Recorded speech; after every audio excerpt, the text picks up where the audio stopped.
falando sobre o nosso terceiro patriarca Yaakov Avinu, patriarca Jacó, conhecido que sobre ele diz o Midrash que mitato shleima, o seu leito estava completo, perfeito, íntegro, isso fazendo alusão ao fato de que todos os seus filhos seguiram no caminho judaico, um privilégio que entre os três patriarcas apenas ele teve, uma vez que Abraham teve o seu sucessor e aquele que prosseguiu no caminho da sua fé, Isaac, mas ele teve um outro filho, Ismael, que enveredou por outro caminho. Já Isaac, segunda geração, ele teve apenas dois filhos, inclusive gêmeos, Esaú e Yaakov, e é sabido que Esaú também partiu para um outro rumo, outro caminho, não seguiu as tradições de casa ou o caminho dos seus pais. Apenas Yaakov Avinu, com seus 12 filhos, que eles seriam os pais das tribos de Israel, ele teve esse grande mérito, esse grande privilégio de ver todos os seus filhos seguindo pelo mesmo caminho, pela rota do judaísmo.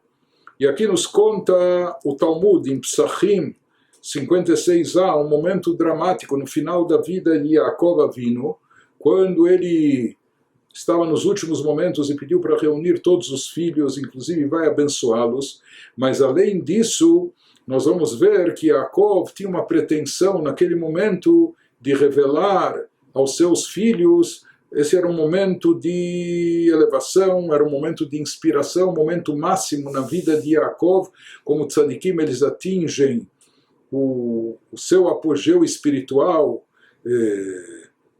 antes do falecimento, logo antes do falecimento, e o falecimento ele conclui a vida de forma que o tzadik está com a missão cumprida, então o momento mais elevado da sua vida é o momento anterior ao falecimento. E naquela hora Yaakov Avinu tinha inspiração divina, queria revelar para os seus filhos quando iria chegar, quando iria ser o momento da chegada do Mashiach, o momento do final dos dias. Amar Rabi Shimon ben Lakish, assim diz o sábio Rabi Shimon ben Lakish, sobre o versículo na Torá que nos relata Vaikra Yaakov el Banav, Vayomer, que naquele momento, antes da morte, Yaakov manda chamar os filhos e diz a eles, Easfu ve'agid alachem, reúnam-se, porque eu quero dizer para vocês, et asher ikra etchem bacharit hayamim, aquilo que vai acontecer com vocês ou suas descendências no final dos dias. Isso é o que literalmente está escrito na Torá. Explicam os nossos sábios, na tradição oral, que naquele momento, o que significa o que vai acontecer no final dos dias, Bikesh Yaakov legalot lebanav ketz hayamim. Yaakov, ele queria revelar aos seus filhos quando ocorreria a chegada do Mashiach, quando seria o final dos dias, quando ocorreria a redenção final. Venistalka mimenu shchina.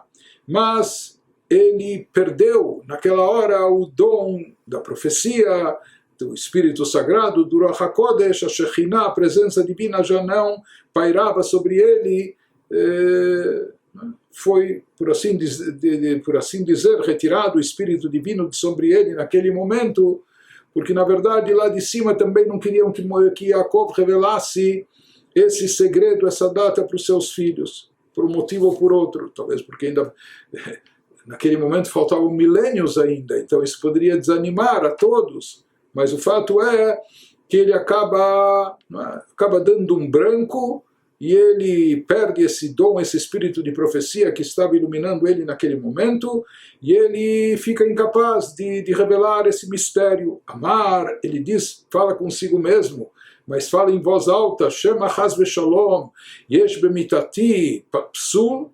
Será que isso está ocorrendo? Todos perceberam que ele queria revelar algo, mas de repente isso foi omitido dele. Escapou, partiu. Ele falou, será que é porque entre os meus filhos e meus descendentes há aqueles que não são merecedores, ou há aqueles que se desviaram do monoteísmo, da fé no Deus único, do judaísmo? Que Abraham sheyatzá mimeno Ishmael, ve'avi Yitzchak sheyatzá mimeno Esav, como aconteceu nas gerações anteriores dos patriarcas, como contamos. Amru lo banav, naquele instante, foi o primeiro momento que essa frase foi pronunciada, inicialmente num contexto distinto. Não é? Yaakov tinha um outro nome. Deus cambiou, mudou o nome de Yaakov, acrescentou a ele mais um nome num determinado momento da vida, chamando-o de Israel também. Naquele instante, quando os filhos percebem a suspeita do pai ou a preocupação dele em relação à continuidade na família, da fé, então eles disseram a ele, Shema Israel, escute Israel, se referindo ao patriarca Yaakov. Israel era o outro nome dele. Hashem Elokeinu, Deus é o nosso Deus. Hashem, Deus que você acredita é o nosso Deus, é o que nós acreditamos também. Hashem Echad, todos nós acreditamos num Deus único. Amru, e assim eles disseram a ele, que Shem Shein Belipcha Ela Echad, assim como no teu coração existe a fé para apenas o Deus único, da mesma forma, no nosso coração também existe a fé apenas no Deus único. Quando Yaakov escutou isso dos filhos, isso tranquilizou, e naquela hora também, pela primeira vez, ele insere num contexto um versículo que mais tarde, quando aparece o Shema Israel na Torá, esse versículo não consta, mas na nossa liturgia diária esse versículo é dito em voz baixa, mas a primeira vez que ele foi pronunciado foi por Yaakov Avinu naquela ocasião, antes do seu falecimento, quando ele percebe que os filhos estão alinhados com ele na fé. Baruch Shem Kevod Malchuto Leolam Vaed. Ele abençoa a Deus, bendito o nome cuja honra do seu reinado paira para sempre.